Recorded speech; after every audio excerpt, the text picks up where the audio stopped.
Năm Quang xin chào quý vị khán giả nha. Bây giờ mình đang trực tiếp cái buổi họp của ông đại sứ Hoa Kỳ tại Việt Nam. Ông có cái cuộc gặp gỡ cộng đồng của người Việt hải ngoại. Ở đây thì trong một chút xíu nữa chúng tôi sẽ chúng ta Đức Chí của thành phố Westminster ông tham dự, và đây là quang cảnh thưa quý vị.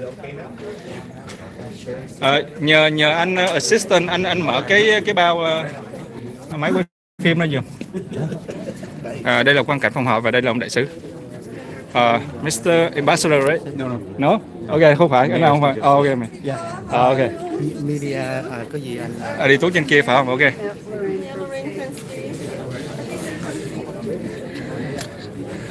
Các bạn có thể thấy được là các cơ quan truyền thông ở đây cũng khá nhiều. Là cái này go pass. Sorry. Các cơ quan truyền thông đã tập trung khá nhiều đây. Vấn đề vì từ trước ông đại sứ Hoa Kỳ cũ tại Việt Nam, ông Ted Osius đã từng có một cái yêu cầu rất cụ thể rằng là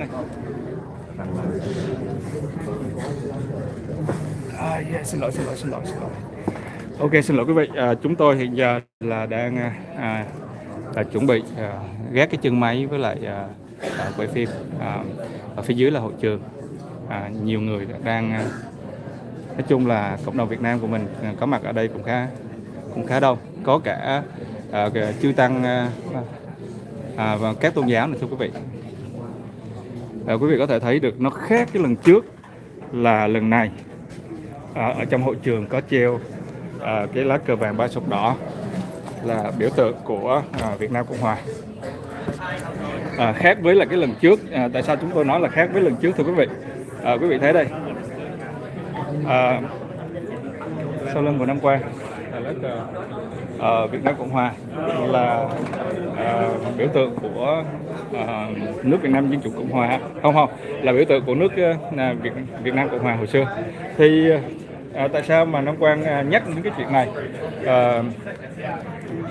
Cái lý do là tại vì cũng cái lần trước cái ông đại sứ trước là ông Ted Osius đó, là ông cũng có một cái buổi tiếp cộng đồng Việt Nam ở hải ngoại, nhưng mà ông không có đồng ý là có cái lá cờ vàng ba sọc đỏ ở trong hội trường, tại vì ông nói là nó sẽ ảnh hưởng đến cái công việc làm của ông.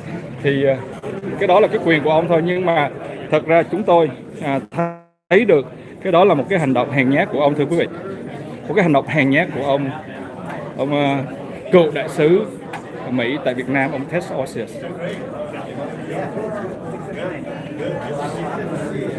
Và đây là hàng khách vinh dự ông thị trưởng Tạ Đức Chí, ông thị trưởng Steve Jones của thành phố Gandro.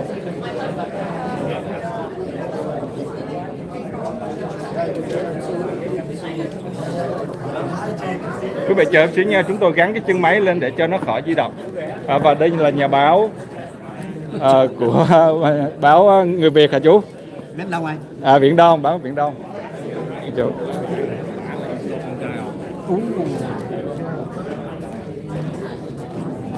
Anh Thụy. Năm Quang anh. Dạ, đây là nhà truyền thông Hoàng Trọng Thụy. Anh vẫn làm cho VCA hả? Làm cho Lên Sài Gòn TV đó. Lên Sài Gòn TV hả? Anh khỏe không?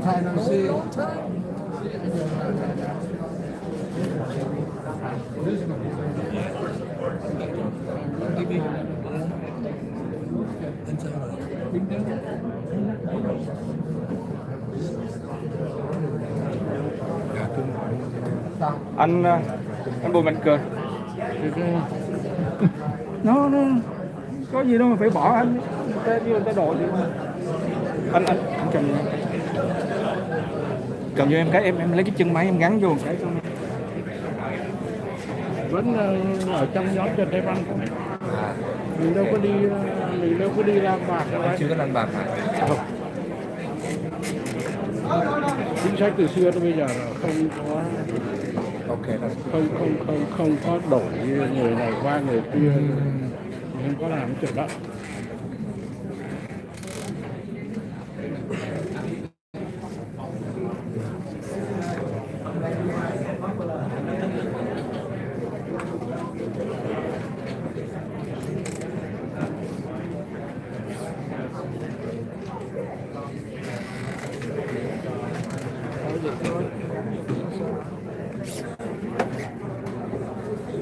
you, sir. Chào các anh em.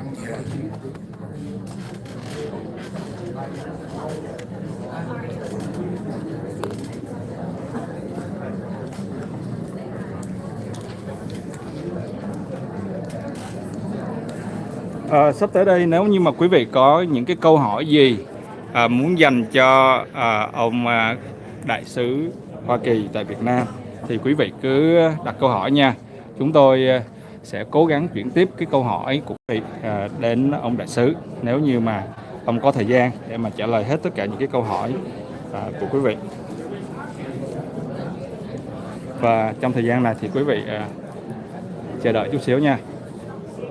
Chúng tôi cũng có thấy mặt hầu hết là các dân cử gốc Việt ở khu Little Sài Gòn. Chúng tôi có thể thấy được là có ông đương kim thị trưởng của thành phố Westminster là ông Chí Tà, ông nghị viên pháp quyền, ông Sergio Contreras của thành phố Westminster, ông thị trưởng của thành phố Glen Grove là ông Stephen Jones, và các nhân sĩ Việt Nam trong cộng đồng. Báo chí có mặt rất là đông thưa quý vị. Đây chúng tôi cho quý vị coi một số những hình ảnh của báo chí. Đây là đài FPTN. Hello em. Và đài Little Sài Gòn TV của ông Đinh Xuân Thái. We know that it's 10 o'clock. We just want to ask for everyone a little bit more patience. We understand it's already 10 o'clock and we appreciate everyone coming on time, but we're just waiting for the ambassador and the different members of Congress to be ready to come into the room. So hiện giờ là theo giống như là cái anh điều khiển chương trình nói là họ vẫn còn đang đợi ông đại sứ tới. Ông đại sứ chưa có xuất hiện thưa quý vị. Tham dự buổi gặp gỡ ngày hôm nay và rất nhiều quý cô chú bác đã đến rất là sớm. Chúng tôi biết là bây giờ đã 10 giờ nhưng mà ban tổ chức xin quý vị kiên nhẫn chờ thêm chút lát để mà chúng ta đợi ông đại sứ Christian Brink cũng như là các vị dân biểu liên bang cùng chuẩn bị vào hội trường, cho nên rất là cảm ơn sự kiên nhẫn cũng như là chờ đợi của tất cả quý cô chú bác. Dạ vâng, trong cái buổi gặp gỡ ngày hôm nay thì xin tất cả quý cô chú bác giúp cho ban tổ chức là cái cell phone của mình, xin quý cô chú bác tắt cái tiếng rung, cái tiếng reo hoặc là tắt cái cell phone để mà trong lúc cái buổi gặp gỡ diễn ra cái chương trình sẽ không bị gián đoạn. Everyone, just take a moment to ask if you could silence your cell phone so that we don't have interruption during the program. Just want to give everyone an overview of today's program. Và nếu như mà chúng tôi không lầm thì thưa quý vị, chúng tôi cũng có thấy sự xuất hiện của bà nữ khoa học gia Dương Nguyệt Ánh là một trong những người góp phần trong cái công việc chế tạo bom Buster Bunker của chính phủ Hoa Kỳ. And then following the ambassador will have a Q&A time, and everything will try to be as bilingual as possible. We have Hoàng Trọng Thủy very gratefully agreed to help us out today with the translation. So if you like to ask a question in English or in Vietnamese, please feel free to do so. Kính thưa quý vị, ngày hôm nay chương trình chúng tôi xin phép tóm gọn như sau là phần mở đầu chúng ta sẽ có vài lời chào mừng từ Coastline College, và tiếp theo sau đó thì các vị dân biểu liên bang sẽ có cái lời phát biểu của mỗi vị, và sau đó thì đại sứ Hoa Kỳ Christian Brink sẽ có phần trình bày của ông, và sau phần trình bày của ông đại sứ thì chúng ta có thời gian dành cho hỏi đáp. Ngày hôm nay chúng tôi có anh Hoàng Trọng Thủy giúp chúng tôi trong cái phần phiên dịch, cho nên quý vị có thể đặt câu hỏi bằng tiếng Anh hoặc là tiếng Việt cũng được. Chúng tôi sẽ cố gắng dịch cái lời phát biểu của quý vị, nhưng mà ban tổ chức cũng xin phép là xin quý vị giúp cho ban tổ chức, và rất là mong được cái sự hợp tác của quý vị, đó là trong cái phần hỏi đáp chúng tôi dành ưu tiên cái thời gian cho tất cả quý quan khách ở đây. Vì sao cái phần gặp gỡ này thì ban tổ chức có một cái buổi họp báo riêng dành cho các vị cơ quan truyền thông báo chí, thì để mà chúng ta có nhiều thời gian cho quý quan khách đặt câu hỏi trong chương trình. Và điều thứ hai, chúng tôi cũng xin quý vị giúp cho và hợp tác với ban tổ chức là trong cái phần hỏi đáp chúng tôi rất là muốn yêu cầu quý vị đặt câu hỏi đến ông đại sứ hoặc là các vị dân biểu. Chúng tôi xin quý vị không đọc diễn văn hay là phát biểu ý kiến, tại vì cái thời gian chúng ta có nó rất là giới hạn khi mà chúng ta tính cái thời gian là vừa phát biểu vừa thông dịch đó, cho nên chúng tôi xin yêu cầu quý vị hợp tác và giúp cho ban tổ chức là quý vị đặt thẳng câu hỏi và quý vị không có dùng nhiều thời gian để trình bày vấn đề trước khi đặt câu hỏi. Chúng tôi rất là mong được cái sự hợp tác của quý vị. I say that in English. During the Q&A portion, we ask for everyone's cooperation and help. We like to ask everyone to please ask your question to the ambassador or members of Congress. We don't want to take away too much time because we have to spend some time doing the translation for the Q&A. So we ask you to refrain from making long statements or reading speeches, but we ask that you directly ask questions to the members of Congress and the ambassador, and we really appreciate for your help and support. Of course, we want to make this event as comfortable as possible for everyone. We don't want to be too controlling of microphone, but that's why we ask for your cooperation, so we don't have to do that. Chúng tôi rất là muốn cái buổi gặp gỡ này nó thật là thoải mái, cũng như là quý vị cảm thấy là quý vị có thời gian đặt câu hỏi cho ông đại sứ cũng như các vị dân biểu, cho nên chúng tôi rất là không muốn phải control cái microphone, cho nên chúng tôi rất là cần cái sự hợp tác của quý vị trong cái phần hỏi đáp. Và nếu mà quý vị có những cái vấn đề gì trở ngại thì có thể gặp ban tổ chức sau cái buổi gặp gỡ này. Xin rất là một lần nữa rất là cảm ơn sự kiên nhẫn chờ đợi cũng như là sự tham dự rất là đông đảo ngày hôm nay. Để chúng tôi xem coi có quên thông báo thêm chi tiết nào hay không. Quý vị nào có câu hỏi về những cái gì mà chúng tôi vừa mới trình bày hay không ạ? Trong phần đặt câu hỏi thì để mà tránh cái trường hợp là dễ cho ban tổ chức, vì nếu mà ban tổ chức kêu gọi quý vị giơ tay để đặt câu hỏi thì có lúc ban tổ chức sẽ không thể nào nhìn hết cả hội trường để mà quyết định là quý vị nào giơ tay trước, quý vị nào giơ tay sau. Cho nên để tránh cái sự phiền lòng cho quý vị thì ban tổ chức có cái yêu cầu là trong cái phần hỏi đáp, khi mà bắt đầu cái phần hỏi đáp thì quý vị có thể xếp hàng ở hai bên hội trường, có hai cái microphone, quý vị có thể xếp hàng để mà chúng tôi dựa trên cái thứ tự quý vị xếp hàng để mà đặt câu hỏi. Chúng tôi nghĩ rằng đây là một cái cách mà có thể tránh cho cái sơ sót mà ban tổ chức có thể gặp phải nếu mà ban tổ chức sơ ý không gọi quý vị đúng theo cái thứ tự mà quý vị giơ tay, cho nên xin quý vị thông cảm cho.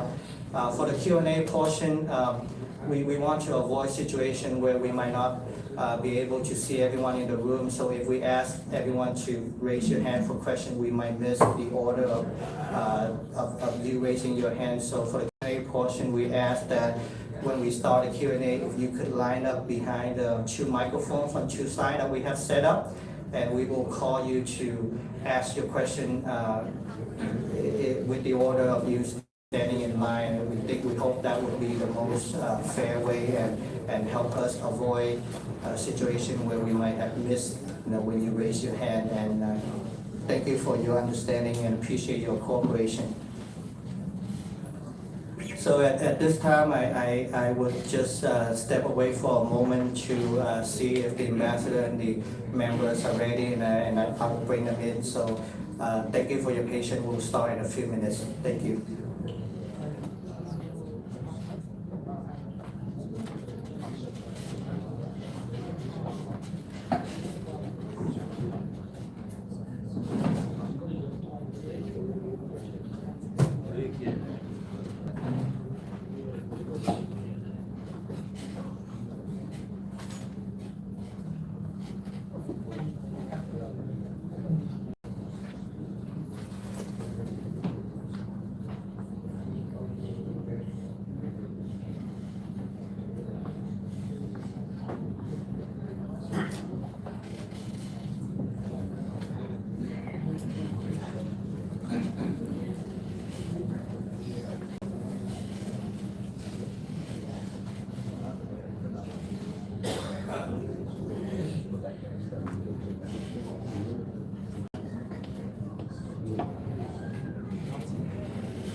Xin thưa với lại quý vị khán thính giả, thì hiện giờ chúng tôi vẫn còn đang chờ ông đại sứ.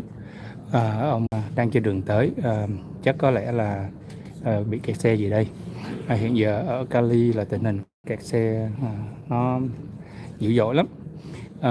Và sẵn đây chúng tôi cũng trả lời một số bạn đọc là các bạn hỏi là tại sao ở trong phòng không treo cờ đỏ sao vàng mà lại treo cờ vàng và sắc đỏ. Xin thưa với quý vị là tại vì đây là quận Cam, là nơi cư ngụ của cộng đồng Việt Nam tị nạn, cho nên là lá cờ vàng ba sắc đỏ là lá cờ mà tượng trưng cho cộng đồng tị nạn Việt Nam ở đây.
Trong lúc chờ đợi thì chúng tôi lại đi một vòng cho quý vị thấy những cái hình ảnh của khán phòng nha.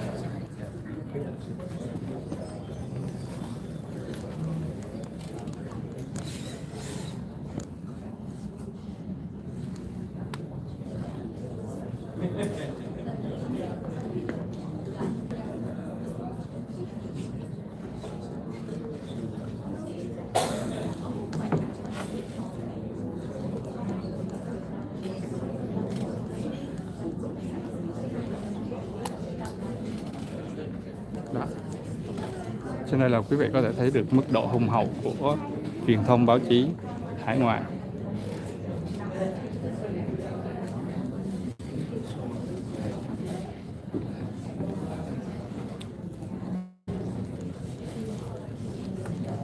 Và còn quý vị có thể thấy ông Vũ Hoàng Lân của phố Bonsai TV và các nhân sĩ ở trong cộng đồng Việt Nam chúng ta.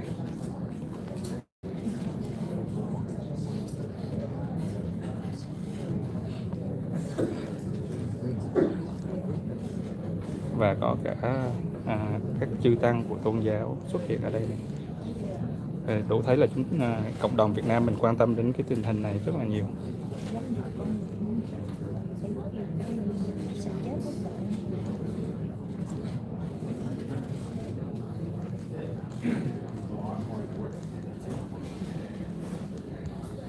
Căn phòng quý vị thấy ở trong góc là lá cờ Mỹ và ở phía bên kia là lá cờ Việt Nam Cộng Hòa. Thưa chú. Dạ, con gặp chú một lần rồi. Quen. Dạ. Dạ. Chú ngồi Chú ngồi bất cứ chỗ nào cũng được. Kìa bên kia kìa, bên kia còn trống. Dạ còn trống nhiều lắm. Đó, bên kia kìa. Cứ đi qua bên kia. Không, ở bên kia còn trống. Dạ. Con thấy 2 chỗ đó qua đó. Đó. Thấy chưa? Đó, hàng này nè. Dạ đi với con qua đây. Đấy, anh Bình, phải không? Đây là anh Bình, một trong những người nhân sĩ cộng đồng luôn.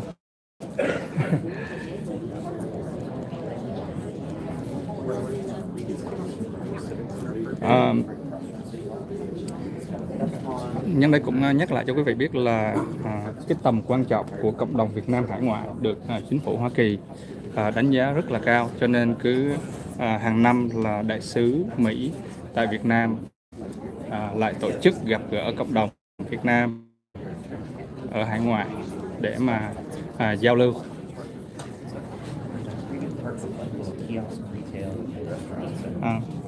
Đây là ông Stephen Jones, Mayor of Garden Grove, hay là ông Tạ Đức Chí, thị trưởng của thành phố Westminster, và ông Bùi Mạnh Cường cũng là một nhân sĩ cộng đồng. Dạ. Chị Quyên là assistant của ông Tom Umberg phải không? Dạ, vâng. Vâng.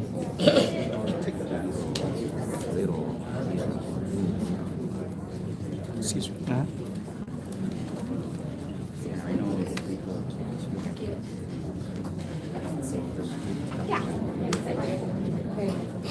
Ở đây ở trên bàn dinh dự chúng ta có thể thấy được là bà Katie Porter, ông Harley Ruder, ông dân biểu Lou Courier. Đây là Ambassador Daniel Britton Brink, và ông đây là cũng là dân biểu liên bang Alan Lowenthal. Hiện giờ chúng tôi cũng có thể thấy được ông nghị viên tài đỗ của thành phố Westminster cũng có mặt ở hôm nay.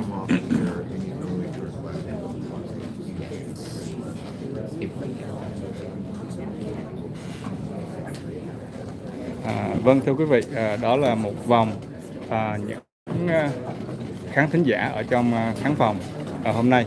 Chúng tôi nghĩ là ông đại sứ Mỹ tại Việt Nam cũng sắp sửa có mặt rồi. Còn đây là cô Amy West, cũng là một trong những ứng cử viên của chức vụ dân biểu liên bang. Còn đây là ông dân biểu liên bang Ông dân biểu liên bang Alan Lowento là ông đang tại nhiệm nha thưa quý vị. Nhưng mà ông cũng sắp sửa cái lần này là ông cũng ra tranh cử lần này. Có một lần chúng tôi đã có dịp phỏng vấn ông trong một cái buổi ông là người mà tài trợ cho cái bảo trợ cho cái chương trình gọi là trùng tu nghĩa trang Việt Nam Cộng Hòa ở Việt Nam thưa quý vị, nghĩa trang quân đội Biên Hòa. Và hiện nay chúng tôi cũng thấy có mặt của bà phó thị trưởng thành phố Westminster là bà Kimberly Hồ.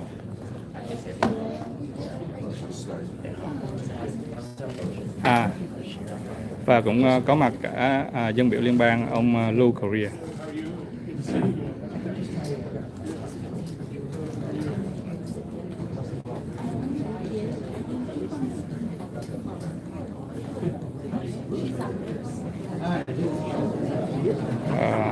Hiện nay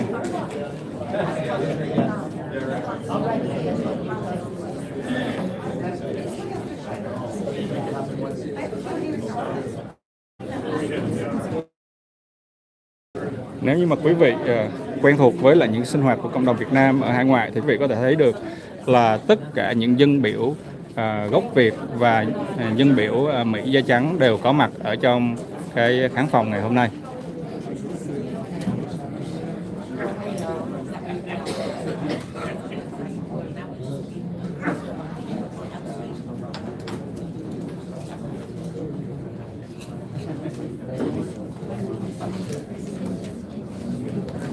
Và chúng tôi nghĩ đây là những người assistant của các dân biểu. Một lần nữa chúng tôi cảm ơn sự kiên nhẫn chờ đợi của tất cả quý vị. Rất là cáo hỏi của quý vị vì chương trình đã phải bắt đầu trễ hơn là dự trù, và vài phút trong vài giây nữa thì ông đại sứ Hoa Kỳ sẽ bước vào phòng. Và hiện nay thì có các vị dân biểu vừa mới vào. Chúng tôi sẽ mời các vị dân biểu. Congressman, if we could have you all take a seat, so and we should have the ambassador coming in any moment now.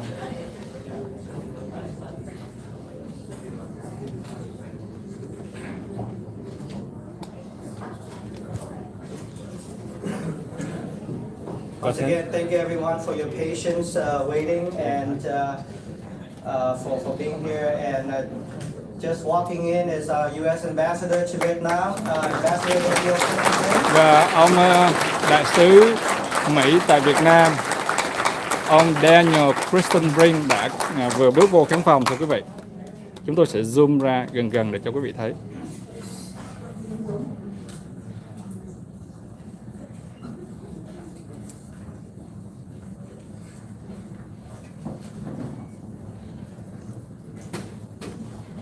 Kính thưa quý vị, để không mất thêm nhiều thì giờ chúng tôi xin đi thẳng vào phần đầu tiên, vì chúng tôi biết ngày hôm nay có rất là nhiều quý vị đại diện các hội đoàn trong cộng đồng có mặt. Như vậy để tiết kiệm thời gian, chúng tôi chỉ xin phép quý vị cho chúng tôi được 1 phút để giới thiệu các vị dân cử như là các vị đại diện cho các văn phòng dân cử có mặt ngày hôm nay. Hi everyone, I just want to take a moment to introduce our elected officials who are here with us today. And I wish I can introduce everyone, but time doesn't permit, so I ask for your forgiveness on that. Just really quickly, she's here with us. I'd like to introduce the Honorable Dr. Lorraine Prinsky, trustee from the Coast Community College. I'd like to introduce Dr.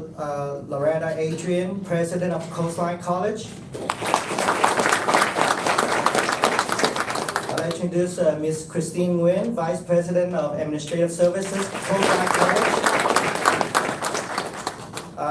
Chúng tôi rất hân hạnh có sự hiện diện của thị trưởng thành phố Garden Grove, Mayor of Garden Grove, Mr. Steve Jones, the Honorable.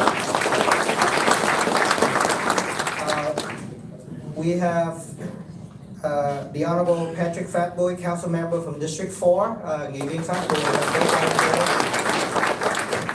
We have the City Manager of City of Garden Grove, Mr. Scott Stiles.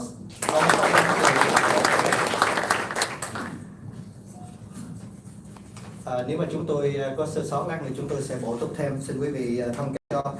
Tiếp tục chúng tôi xin giới thiệu thị trưởng thành phố Westminster, Mayor of City Westminster, the Honorable Tri Todd. We have the Honorable Kimberly Ho, Vice Mayor of City Westminster. We have the Honorable Sergio Contreras, City Council Member of Westminster. Sergio Contreras. Chúng tôi thấy sự hiện diện của nghị viên Tài Đỗ, Council Member of Westminster Tài Đỗ. Chúng tôi cũng thấy sự hiện diện của cô Quyên Trần và cô Christy Lê đại diện cho văn phòng dân biểu Việt Nam. Chúng tôi thấy Colin Edwards, Mr. Colin Edwards, District Director for 7 Tyler Dip. Không biết là chúng tôi có thiếu sót ai không ạ? Nếu có xin quý vị bổ túc cho ban tổ chức sao. Để tiếp tục chương trình thì at this moment I'd like to invite up Dr. Adrian, President of Coastline College, to have a few words of welcome to everyone. Đây là President của Coastline College, tiến sĩ Loretta Adrian. Please. Thank you very much. Good morning, everyone. Good morning. We're so glad you're here, and I just want to welcome you to one of our campuses. For those of you who may not be as familiar with Coastline College yet, it is one of the 3 campuses of the Coast Community College District, represented today by our Vice President of the Board of Trustees, Dr. Prinsky, and who's always a great supporter of the college. And Coastline is unique in that it doesn't have just one campus, but it has 3 campuses throughout Orange County. So we welcome you here, and we especially want to welcome our distinguished guests and panelists. Congressman Lowenthal, great to see you again. It wasn't so long ago, it feels like, that we welcomed the last ambassador here. So thank you so much for organizing these kinds of events. And that this year you brought with you your friends from Washington, D.C. and in the local area. So we want to welcome Congressman Harley Ruda. I think it's your first time here, so I hope that we will continue to see you again. And I'm terrible with names. So Congressman Lou Correa has been here many times, not only on this campus, but also at our other campuses. And it's great to see Congresswoman Katie Porter, welcome. And then of course our ambassador, whom I know that you're waiting to hear from them. And so without further ado, I just want to thank you again for organizing these kinds of events. I think it's really important that you continually hear from those that you represent. And I know that the Asian American community is a large and important population. So thank you for giving me the opportunity to say welcome to all of you. And now I'll turn it over to you, Congressman Lowenthal.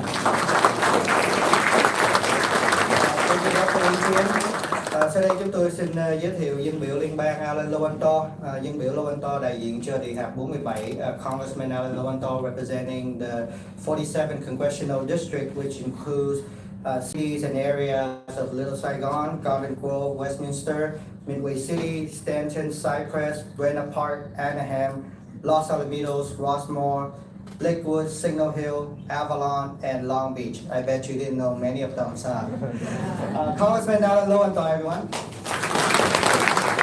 Và đây là ông dân biểu liên bang Alan Lowenthal. Yes. Xin kính chào quý vị. Good morning, everyone, and thank you, Dr. Adrian, for inviting us here.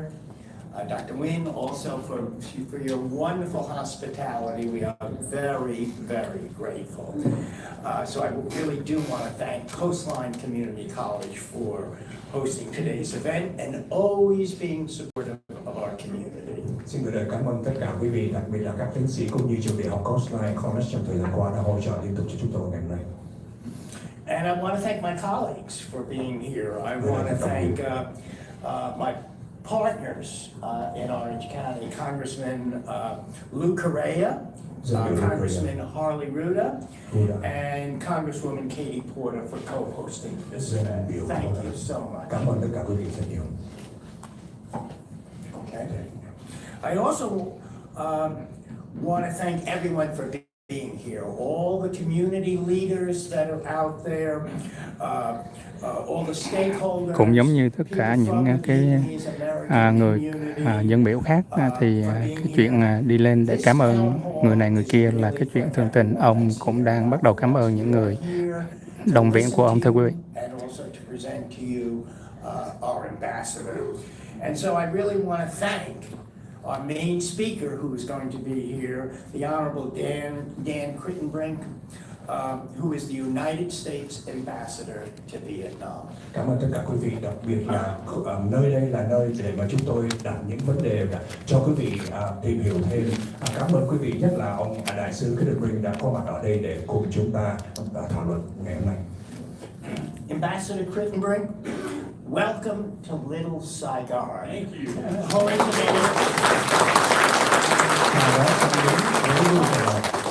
Home to the largest Vietnamese community outside of Vietnam.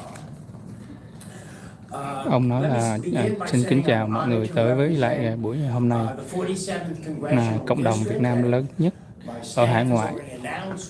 How much, the cities that we represent, but I am very proud to represent a significant portion of Little Saigon. Chúng tôi rất vinh dự đại diện cho khu vực 47 của Little Saigon. Nhưng mà trước hết chúng tôi cũng chào đón ông đại sứ Hoa Kỳ có mặt ở đây và những gì mà chúng tôi đã làm được từ khu vực 47 này. I represented Little Saigon since 2012. So I'm now completing my 8th year. Hopefully I'm going to go on till my 10th year, but that's really up to the people in this room. But I'm not really here for that. I'm really here to tell you how much I have learned from the Vietnamese American community, and I've really tried to understand what are the important issues that our community faces, and I've tried to champion those voices in the United States House of Representatives. Từ 2012 đến giờ tôi phục vụ và tôi mong rằng sẽ còn phục vụ thêm nữa. Những gì mà tôi đã làm được và cố gắng làm được trong thời gian tới là đại diện cho quý vị tại khu vực 47 này. Human rights is the main reason I ran for Congress, and those I have tried to. Ông nói là nhân quyền là lý do quan trọng nhất mà ông ra ứng cử vào Quốc hội. Human rights is one of that, if not the most important. Ông nhấn mạnh một lần nữa đó là một cái điều quan trọng nhất, nhân quyền là cái quan trọng nhất. Quan trọng nhất mà tôi tranh đấu và tôi là lý do tôi ra tranh đấu cho quý vị ngày hôm nay, cũng như là điểm rất quan trọng mà chúng tôi muốn có mặt ngày hôm nay.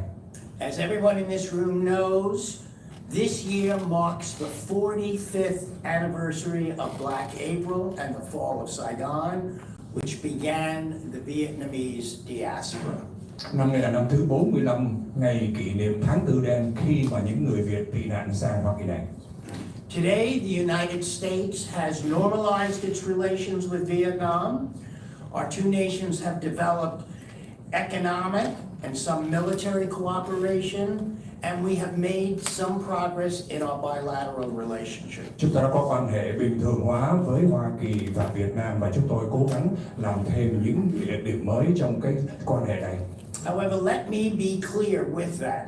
Vietnam remains a one-party authoritarian regime under the Communist Party with a terrible human rights record. Ông nói là chính quyền Việt Nam hiện giờ vẫn là độc đảng và cái nhân quyền ở bên Việt Nam là terrible, có nghĩa là khủng khiếp. Nhân quyền ở bên Việt Nam là khủng khiếp, thưa các bạn. Xứ độc tài toàn trị và hồ sơ nhân quyền càng ngày càng tệ hại hơn. Well, I certainly do not oppose strengthening our engagement with Vietnam. I firmly believe that if the Vietnamese government wants to increase financial ties to the United States, economic ties, if they want to have military exchanges with the United States, it is up to Vietnam to improve its human rights record and respect the basic rights and the freedom of its citizens, which it does not do today. Mặc dù tôi không chống lại các mối quan hệ và gia tăng các mối quan hệ này với Việt Nam, nhưng mà tôi tin tưởng rằng nhà cầm quyền Việt Nam Cộng sản vẫn muốn có gia tăng mối đối tác về kinh tế, quân sự và đối với Hoa Kỳ. Tuy nhiên để làm điều này, Việt Nam cần phải cải thiện hồ sơ nhân quyền và cũng như tôn trọng những cái quyền cơ bản cũng như là sự tự do của công dân họ. The Vietnamese government's continuing assault on human rights, the crackdown on religious freedom, press freedoms, internet freedoms, and the continuing arrests of dissidents and giving them heavy prison sentences must stop, and we must all speak out. Nhà cầm quyền Việt Nam Cộng sản tiếp tục chống đối lại và trù dập tình trạng nhân quyền, tiếp tục đi tìm kiếm những người mà chống đối lại cái tình trạng tự do tôn giáo, tự do báo chí, tự do internet và tiếp tục bắt bớ những người đối lập, khiến cho họ phải tù đầy nhiều hơn nữa. Tất cả những hành động này cần phải chấm dứt. Upholding human rights is the key to Vietnam's development, and when Vietnam respects religious freedom, when it respects human rights, then the United States Congress will stand ready to be a full partner, but only when it does that. Tôn trọng nhân quyền là cái chìa khóa để phát triển cho Việt Nam. Khi Việt Nam tôn trọng nhân quyền, lúc đó thì Quốc hội của Hoa Kỳ lúc đó sẵn sàng để có thể hợp tác toàn diện về vấn đề phát triển cho Việt Nam. So I hope that today's town hall meeting, our community will have a chance to hear from our ambassador and hear about the works that the U.S. Embassy in Vietnam is doing, not just to promote bilateral relationships and bilateral ties, but also to promote our American values in our foreign policy, such as promoting human rights. Và tôi hy vọng rằng với cuộc họp cộng đồng ngày hôm nay, cộng đồng sẽ có cơ hội để nghe từ ông đại sứ này những gì mà tòa đại sứ đã làm ở Việt Nam, không những chỉ gia tăng mối quan hệ đối tác với nhau mà còn gia tăng các giá trị của nước Mỹ cũng như cái chính sách đối ngoại, nhất là vấn đề nhân quyền.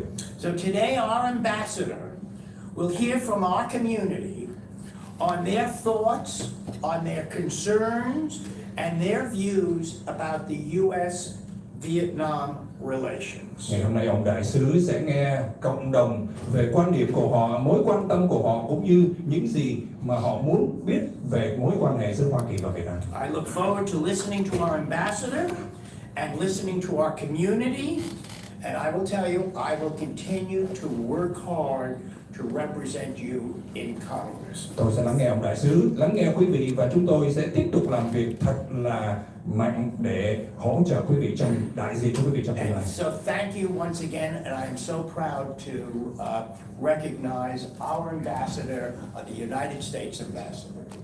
Xin chào ông đại sứ.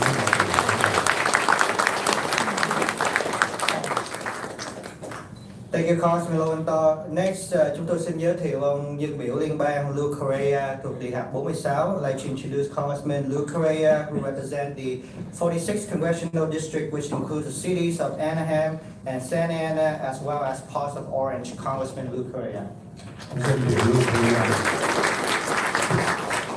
Thank you for that wonderful introduction. Xin kính chào quý vị, tôi là Lou Correa. And I work for you. Mr. Ambassador, I'd like to introduce to you our Vietnamese community in Orange County. This community that has transformed not only Orange County, not only California, but this country. Ông khen là cộng đồng Việt Nam đã làm thay đổi không chỉ là quận Cam, California mà còn cả nước Mỹ, thưa quý vị. Biến hóa được không những riêng ở quận Cam của California mà cả nước Mỹ nữa. And I'm also honored to have had the privilege to represent Little Saigon, not only at the federal level, but of course the state and at the county level. Tôi rất hãnh diện để đại diện cho cộng đồng Việt Nam không những ở quốc gia, ở tiểu bang mà còn ở quận nữa. I remember welcoming the first refugees from Vietnam in 1975 when I was a student at Cal State Fullerton. Lúc đó tôi chỉ là một sinh viên ở Cal State Fullerton mà tôi còn nhớ là 1975 đã chào đón những người Việt Nam tị nạn đầu tiên đến Mỹ. It's been a long road. It's been a long time. But we continue to fight the same fights that we have fought for 45 years. Một con đường dài, một thời gian dài, nhưng mà chúng ta sẽ tiếp tục cuộc chiến đấu cho một thời gian 45 năm qua. Both as a county supervisor and as a state legislature, I authored and I passed successfully freedom flag resolutions recognizing the yellow flag with 3 red stripes as the official flag of the Vietnamese community. Tiếp tục vận hành các đường vào trong đó bên cạnh những cái điều đang tôi đã thông qua các nghị quyết để công nhận lá cờ vàng 3 sọc đỏ là lá cờ chính thức của cộng đồng Việt Nam. It's been a long time, and yet we continue to fight the same fights over and over again. Mặc dù là thời gian dài nhưng mà chúng ta vẫn tiếp tục cuộc tranh đấu và cũng là một cuộc tranh đấu trong một thời gian tới nữa. This current administration Ông Lưu continues to Korea push có nhấn hard mạnh on là China. ông công nhận cái lá cờ vàng 3 sọc đỏ là lá cờ chính thức của cộng đồng Việt Nam. Tiếp tục tranh đấu đẩy mạnh áp lực đối với nhà cầm quyền Trung Cộng. And as we continue to develop relations with Vietnam, primarily economically, Và chúng ta sẽ tiếp tục vấn đề cải thiện hợp tác với nhà cầm quyền Việt Nam trên mặt lĩnh vực kinh tế. this community must continue to be the conscience for those that are imprisoned in Vietnam. Tuy nhiên chúng ta phải nhận thức và đại diện cho những người đang bị bắt ở trong nước Việt Nam. We've had hunger strikes. Chúng ta có những cuộc tuyệt thực để tranh đấu. We have sponsored various resolutions and written letters to the Vietnamese government, to our government, asking that Vietnam be held accountable for human rights and religious freedom. Chúng tôi đã thông qua các nghị quyết để áp lực nhà cầm quyền Việt Nam Cộng sản cũng như các chính phủ Hoa Kỳ để kêu gọi và tranh đấu cho việc tự do nhân quyền và tự do tôn giáo. And Mr. Ambassador, today, I would like you to listen to this community, to our community, about what we need Vietnam to do. Thưa Ngài Đại sứ, hôm nay tôi muốn Ngài Đại sứ lắng nghe nguyện vọng của những người có mặt ở đây về những gì mà chúng ta có thể làm được đối với Việt Nam. And it is very simple to do what we do in America. Simply respect human rights, religious freedom. Thật là đơn giản, những gì chúng ta làm ở Mỹ này đó là tôn trọng nhân quyền và tự do tôn giáo. Simply respect property rights, to stop taking lands from Buddhist temples, from Catholic churches, from small villages around Vietnam. Tôn trọng quyền tư hữu tài sản, không được lấy đất của nhà thờ, nhà chùa và của người dân. This community, our community, will not rest until Vietnam gives due process, human rights, religious freedom, not only to the people of Vietnam, but to American citizens imprisoned in Vietnam. Chúng tôi sẽ không ngừng nỗ lực với nhà cầm quyền Việt Nam Cộng sản có những hành động thật sự là công bằng đối với những người hiện nay đang bị tranh đấu và bị trù dập cũng như bị bắt giữ ở Việt Nam. Thank you very much. Cảm ơn. Thank you, Congressman Lưu Korea. Next, chúng tôi xin giới thiệu dân biểu liên bang Holly Ruda thuộc Đại học 48. Next, we introduce Congressman Holly Ruda representing the 48th Congressional District, which includes Costa Mesa, Fountain Valley, Huntington Beach, Laguna Niguel, Newport Beach, Seal Beach, a lot of beaches, and part of Garden Grove, Midway City, Aliso Viejo, Santa Ana, and Westminster. Congressman Holly Ruda. Ông dân biểu liên bang Ruda, Good Holly morning. Ruda. Thank you to everyone for coming here to hear and talk about these important issues. And a special thanks to Coast College for hosting us as well.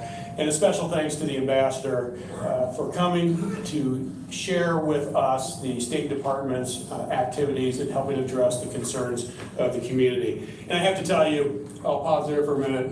Okay. Cảm ơn tất cả quý vị và cảm ơn ông đại sứ. Chúng ta nghe ông đại sứ sẽ trình bày về những gì mà hiện nay các hoạt động của tòa đại sứ đối với tình hình Việt Nam. Cảm ơn tất cả quý vị. It's truly an honor to be here with my fellow members.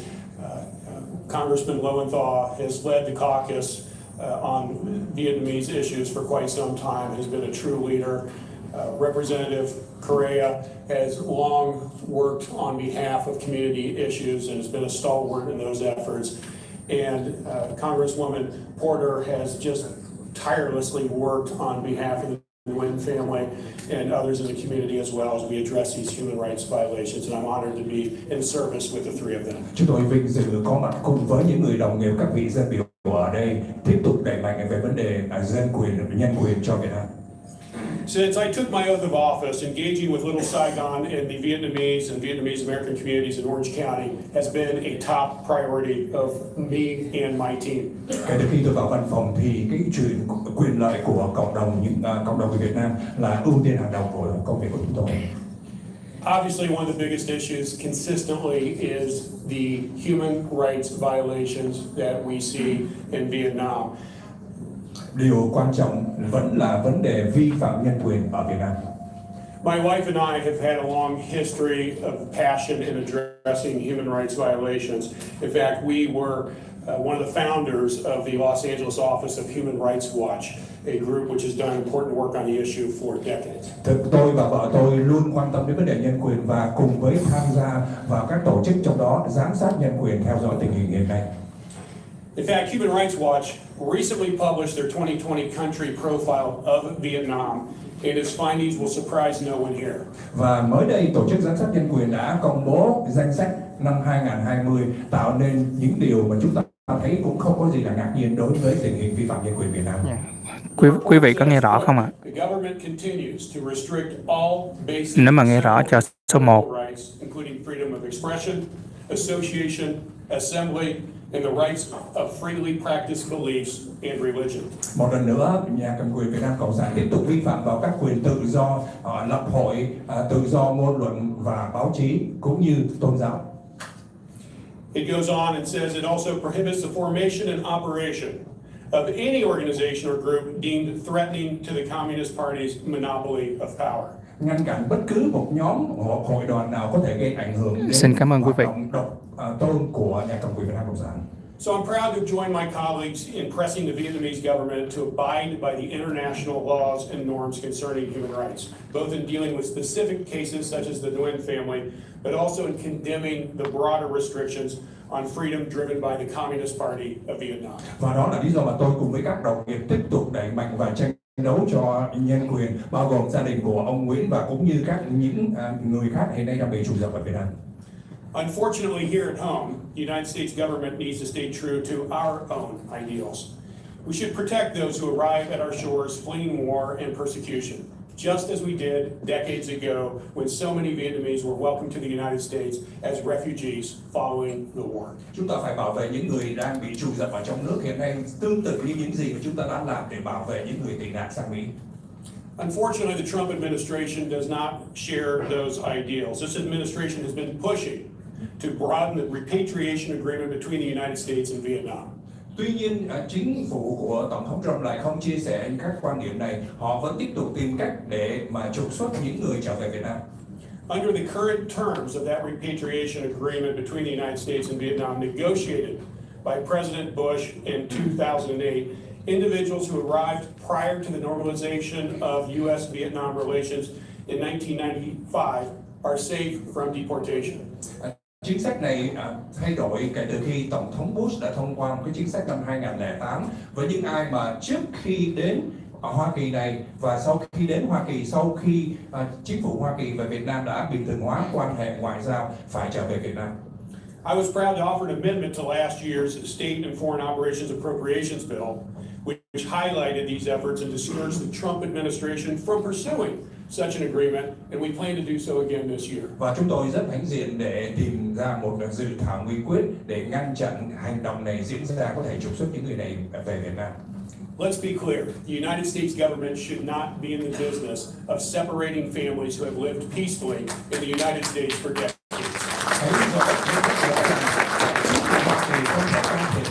Đối với những gia đình họ sống một cách hòa bình, tôn trọng hiện nay ở Hoa Kỳ. But in spite of the Trump administration's position, I am thrilled to tell you that we do have bipartisan support, that we can work across the aisle and find a common cause in addressing these issues.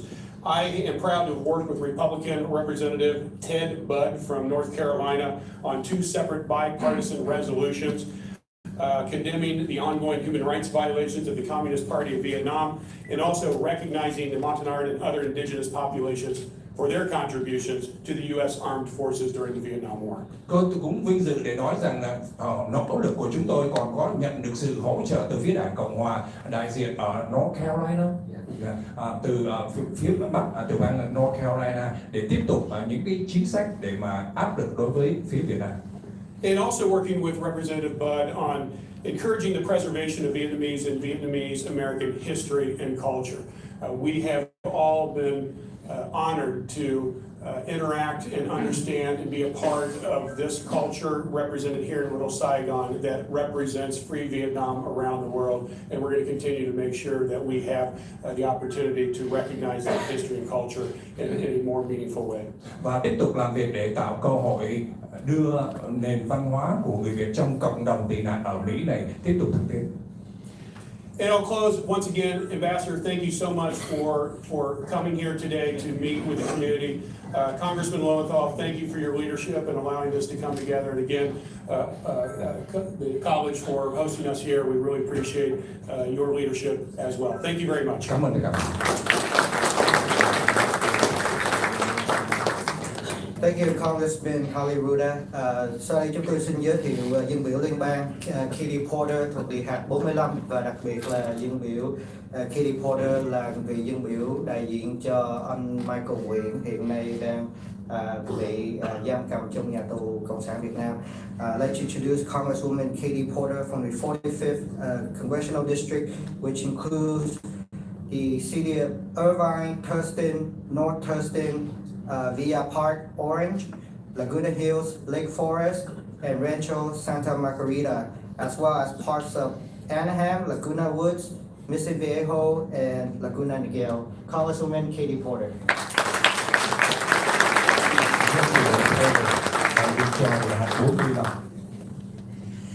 Thank you to Coast College for hosting us today, and particularly to Congressman Lowenthal. I was newly elected in November of 2018, and your leadership of the Vietnam Caucus. Bà nói là bà vừa mới được đắc cử vào năm 2018. Bà rất là mới trong Quốc hội Mỹ. Thank you everyone today for being here, and particularly to the ambassador who traveled here from Vietnam to be with our community. And most of all, thank you to each one of you. And it's really powerful for our ambassador to hear your voices. Cảm ơn tất cả quý vị ngày hôm nay, và một điểm vô cùng quan trọng và rất là mãnh liệt để chúng ta nghe được ông đại sứ lắng nghe tiếng nói của quý vị trong phòng hội ngày hôm nay. Today, much of the discussion will seem like it's about foreign policy, but really we know that these issues hit very close to home. It doesn't feel like foreign policy to most of you. The Vietnamese government's actions directly affect you, your family, and your loved ones. Mặc dù chúng ta có mặt ngày hôm nay để nghe và tưởng rằng đó chỉ là những cái chính sách đối ngoại của Hoa Kỳ thôi, nhưng mà thực sự những chính sách đối ngoại này ảnh hưởng đến nhà của chúng ta và ảnh hưởng đến từng cá nhân của quý vị. The United States is in a position to help, to call out human rights abuses and limits on personal freedoms, to hold the Vietnamese government accountable. Chính sách của chính phủ Hoa Kỳ phải là đẩy mạnh dân chủ, đẩy mạnh vấn đề nhân quyền và chống lại bất cứ một cái sự chủ dập nào từ phía Việt Nam Cộng sản về vấn đề vi phạm nhân quyền. Vietnam continues to clamp down on civil society, to suppress free speech and religion, and to jail advocates, dissidents, and those who speak against them. And that includes one of our own, Michael Nguyen. Và người mà của chúng ta đó là ông Michael Nguyễn. Việt Nam tiếp tục chống đối lại tất cả những quyền tự do về tôn giáo, nhân quyền ở trong nước. Michael Nguyen has lived in the United States since he was a child. He is a United States citizen, and he is a model member of our community. Michael is a wonderful and loving father and husband, and I'd like to introduce to all of you Michael's wife, Helen Nguyen, and his 4 beautiful daughters.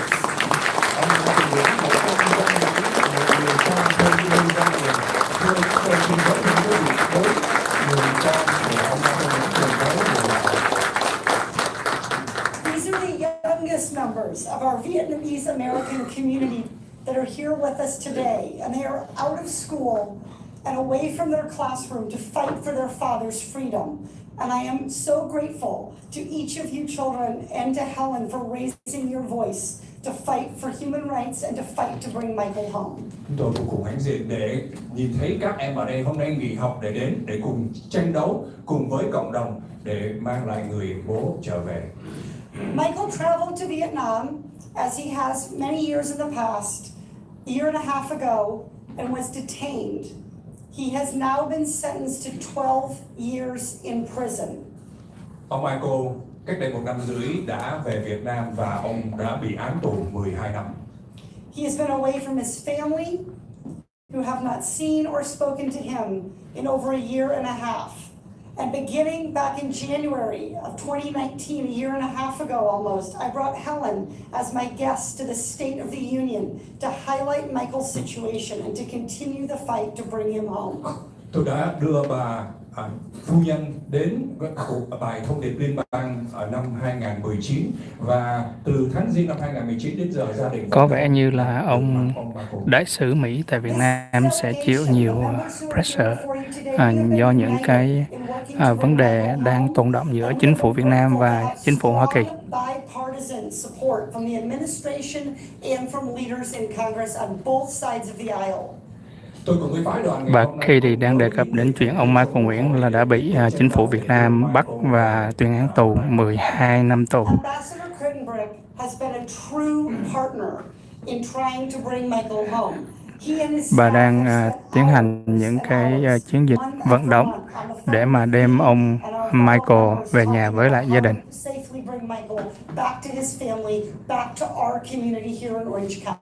Đại sứ Hoa Kỳ tại Việt Nam Crittenbrick đã bỏ ra rất nhiều thời giờ cùng với các nhân viên làm việc liên tục và nói chuyện với tôi để làm thế nào để đưa ông Michael về lại Hoa Kỳ này.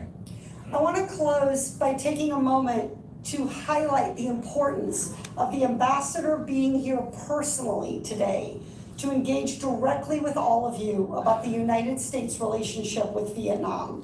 Tôi muốn nêu lên một số điểm rất quan trọng mà tại vì lý do nào ông đại sứ có mặt ở đây cùng thảo luận với quý vị để đưa ra các chính sách của Hoa Kỳ đối với Việt Nam.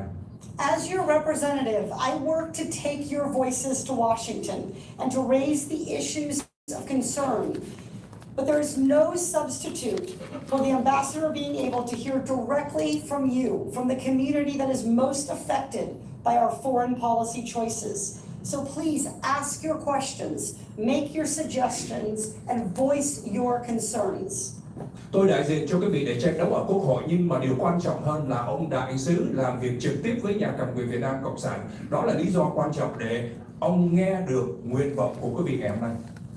Ambassador Crittenbrick, I hope that you will take what you hear today to heart when you return to Vietnam.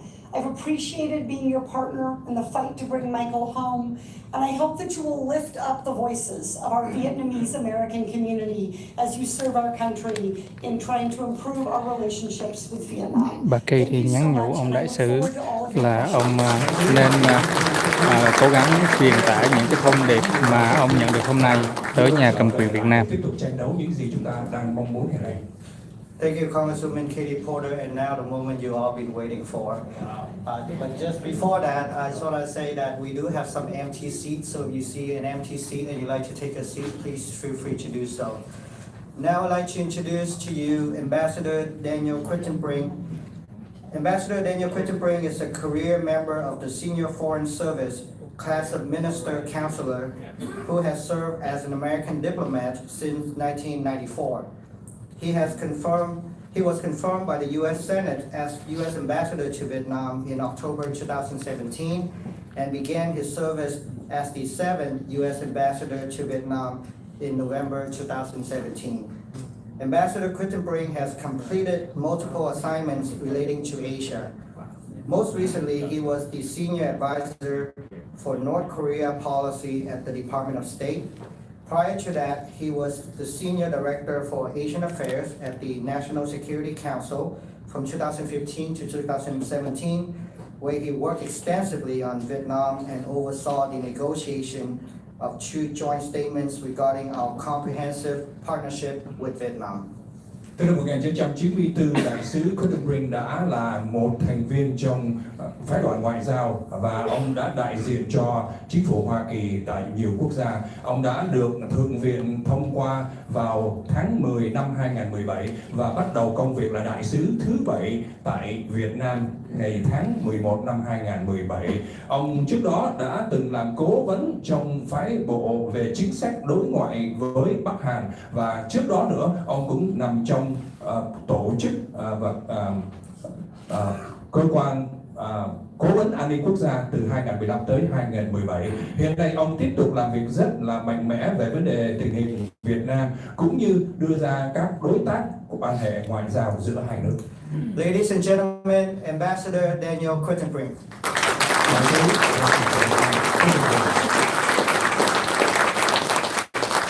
Xin chào các quý vị, tôi là Dan Crittenbrink and I'm deeply honored to be here in Little Saigon.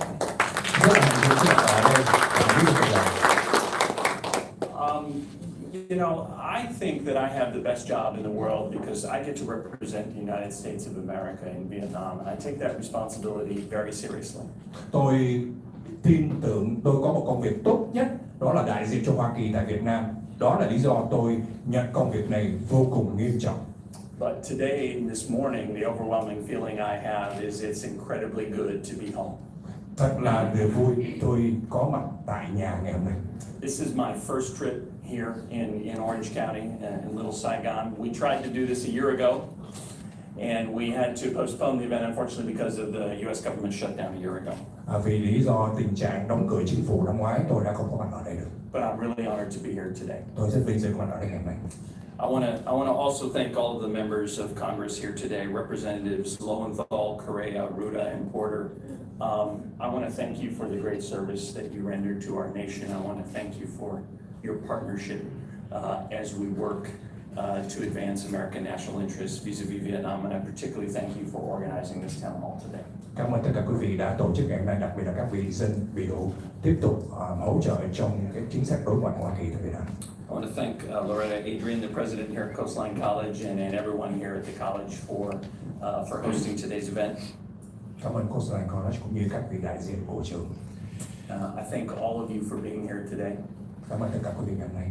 And I also want to recognize Helen Wynn, and I want to thank you, ma'am, and your 4 beautiful daughters for spending a bit of time with me just right before this event today. Chúng tôi cũng muốn vinh danh người phụ nữ cũng như là các con có mặt ở tại đây ngày hôm nay. And you reminded me of why I took this job and what my top priority is. Và là quý vị đã nhắc nhở cho tôi lý do nào và tại sao tôi nhận cái công việc đại sứ Hoa Kỳ tại Việt Nam. I want to say that I'm particularly honored to be here today because I have one top priority. Tôi rất vinh dự ngày hôm nay bởi vì tôi có một điểm vô cùng quan trọng. That's to listen to you. Đó là nghe quý vị. I want to learn from you. Tôi muốn học hỏi từ quý vị. I want to learn about your concerns and interests that are of top priority to you. Chúng tôi muốn nghe những cái nguyện vọng của quý vị, đó là cái điểm quan trọng. So that I can better serve our country and your interests in Vietnam. Vì thế tôi có thể phục vụ tốt hơn cho đất nước của chúng tôi cũng như ở Việt Nam. I'm also here to pay my respect to the Vietnamese American community. Chúng tôi cũng muốn bày tỏ sự tôn trọng đối với cộng đồng người Việt Nam. I'm proud to know that more than 2 million Vietnamese Americans have made enormous contributions to our great country. Tôi vô cùng hãnh diện 2 triệu người Việt Nam đã đóng góp quá lớn cho nước Mỹ này. I'm proud of that fact. Tôi rất hãnh diện về cái sự kiện đó. I'm proud of our great country. Tôi rất hãnh diện về đất nước này. And I'm privileged to be your ambassador in Vietnam. Tôi có đặc quyền để trở thành đại diện cho quý vị ở Việt Nam. I thought I would just very briefly today give you an outline of what our priorities are in Vietnam and what we're trying to achieve. Tôi sẽ trình bày thật là nhanh những gì chúng tôi muốn làm ở Việt Nam và những gì đã đạt được trong thời gian qua. And then I'd like to take your questions. Và tôi sẽ nhận câu hỏi của quý vị. As Mr. Phong said, I've had the privilege of serving as your ambassador in Vietnam since November 2017. Như Phong đã nói, tôi đã phục vụ ở Việt Nam từ tháng 11 năm 2017. And I'm particularly happy to be here in this year because in 2020, this marks the 25th anniversary of the U.S.-Vietnam relationship. Và điểm đặc biệt là năm nay là năm thứ 45 kỷ niệm ngày quan hệ giữa Hoa Kỳ và Việt Nam. And I think it's quite obvious that over the past 25 years, we've come a long way. 25 năm qua thật là con đường dài. We've faced the legacies of war and the impact on our peoples. Chúng ta đã thấy những cái ảnh hưởng của chiến tranh đối với chúng ta như thế nào.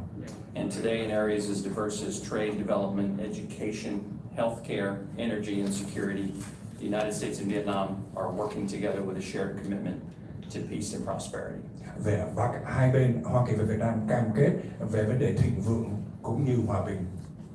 Whenever I talk about our relationship with Vietnam, I start with the mission statement for the mission that I lead, the United States mission to Vietnam. Khi nói đến về Việt Nam, tôi luôn đưa ra những cái chính sách gì mà tôi đại diện cho Hoa Kỳ ở Việt Nam. We have 1,000 employees in the U.S. mission to Vietnam. Chúng tôi có 1.000 nhân viên ngoại giao ở Việt Nam. More than 200 American staff. 200 thành viên là người Mỹ. And more than 700 Vietnamese local staff. 700 người ở Việt Nam địa phương. And we have one mission. Và chúng tôi có một tiêu chí mà thôi. And our mission statement is that we're there to support the development of a strong, prosperous, independent Vietnam that contributes to international security, engages in free, fair, and reciprocal trade, and respects human rights and the rule of law. Và tiêu chí đó là làm thế nào để Việt Nam vượt về kinh tế, độc lập, đóng góp vào sự tăng trưởng của cả thế giới, tuy nhiên phải tôn trọng nhân quyền.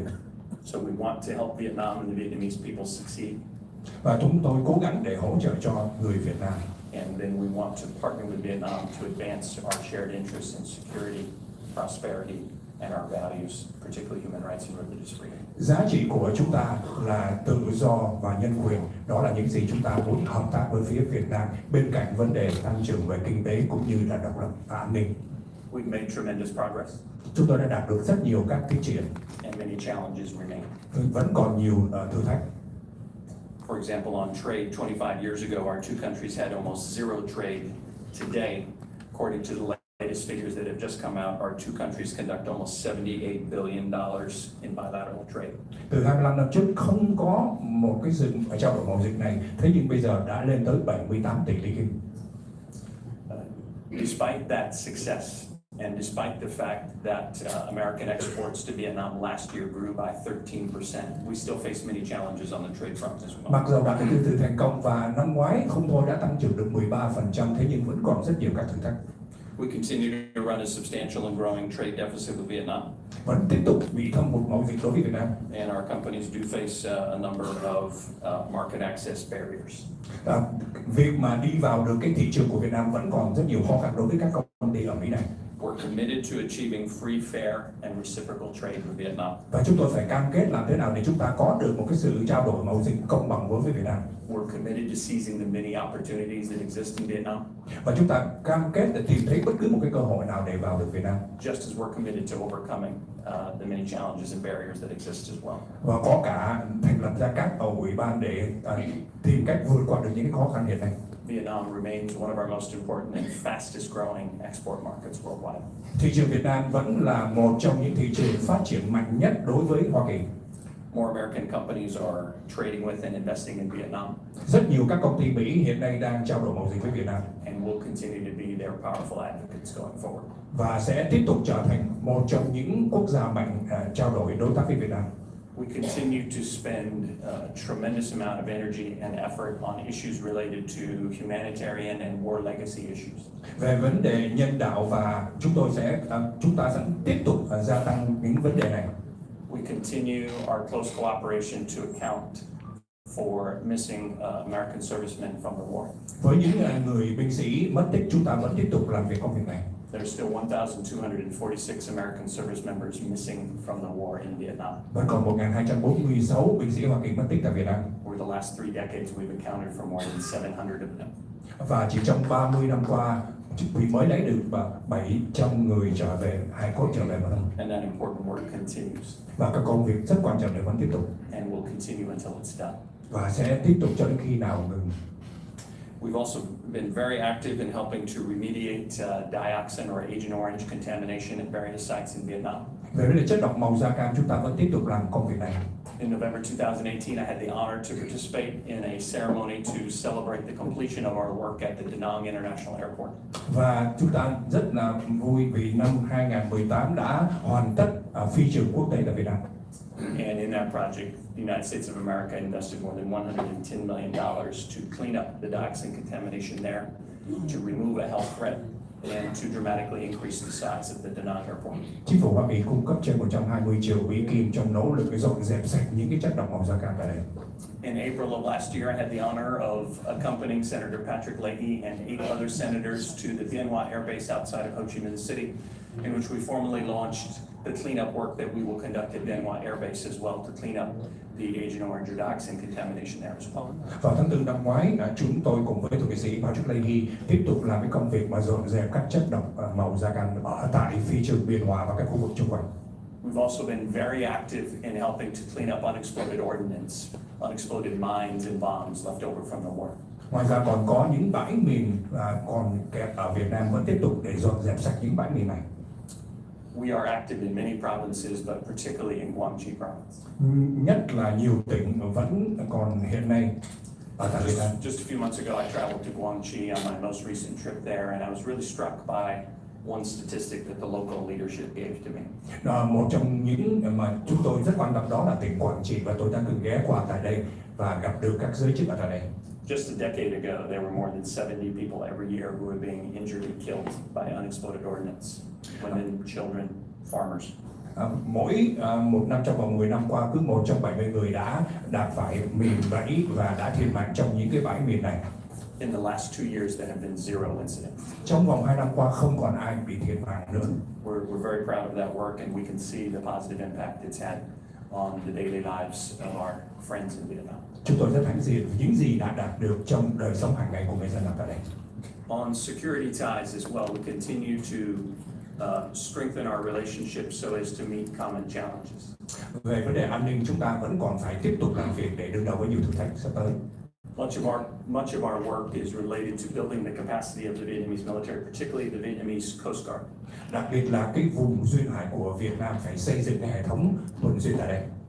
For example, the United States of America believes that if every country in the region has the ability to understand what's happening in its maritime domain and defend its interests in the maritime domain, that will increase stability and security. That will reduce the likelihood of conflict in places like the East Sea or the South China Sea.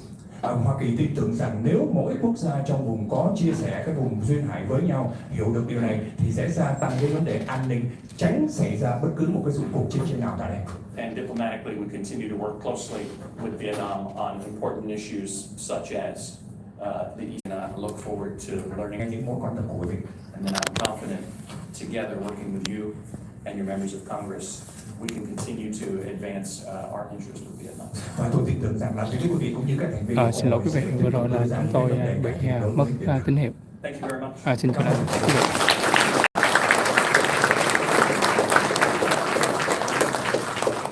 Thank you very much, Ambassador Crittenbrink. And now we are going to go into the Q&A session. And I'd like to remind everyone again, because we want to get as many people to ask questions as possible. So we're going to ask for your cooperation to please ask a direct question, and please don't make a long statement or a speech, because we really want to hear your question. Kính thưa quý vị, và sau đây xin quý vị ở bên hai bên của hội trường có 2 cái microphone setup, và quý vị có thể xếp hàng bắt đầu từ lúc này. Ở hai bên đều được, chúng tôi sẽ luân phiên, chúng tôi sẽ hỏi một bên này trước, rồi chúng tôi bên này, rồi chúng tôi đi coi như là thay phiên nhau giữa hai bên để mà quý vị đặt câu hỏi. Nhưng mà chúng tôi cũng xin lặp lại cái yêu cầu của ban tổ chức là xin được cái sự hợp tác của quý vị, đó là xin quý vị đặt thẳng câu hỏi với đọc những cái diễn văn hay là những cái lời phát biểu dài, vì đó là nó sẽ làm mất đi cái thời gian mà chúng ta có thể cho đồng hương ở đây đặt câu hỏi. Chúng tôi rất là muốn cái thời gian còn lại là càng được nhiều câu hỏi từ quý vị càng tốt, xin quý vị hợp tác cho. Sau đây chúng tôi sẽ bắt đầu. Would like to begin the Q&A on this side. Are you ready?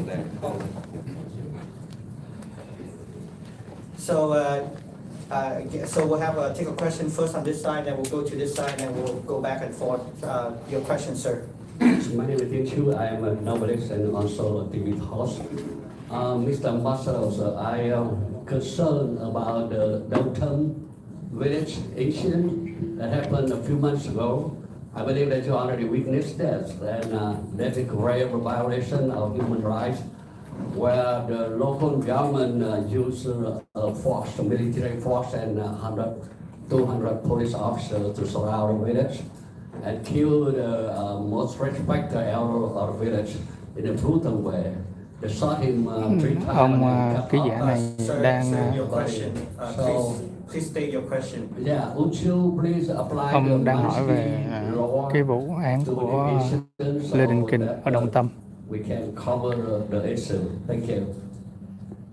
Well, thank you very much for your question.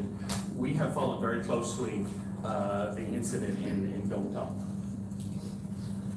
Chúng tôi theo dõi rất sát cái tình hình như anh vừa trình bày. We've expressed our concerns publicly and privately regarding our deep regret over the loss of life in the village. Rất tiếc là chúng tôi đã trình bày những cái vấn đề khi mà một người đã bị thiệt mạng trong cái vụ này. And we've called on people on all sides to resolve this long-standing dispute in Đông Tâm village peacefully and in accordance with the law. Kêu gọi tất cả các bên hãy giải quyết vấn đề này hòa bình. And again, we think it was most regretful that there was loss of life on both sides. Một lần nữa rất tiếc là bị thiệt mạng của cả hai phía. But I hear your concerns, and I can guarantee you that we'll continue to follow the issue closely and to express our concerns and views. Tôi lắng nghe quan tâm của quý vị và tiếp tục làm việc trên vấn đề này. And I appreciate you raising it. Cảm ơn câu hỏi. And we'll go to question on this one.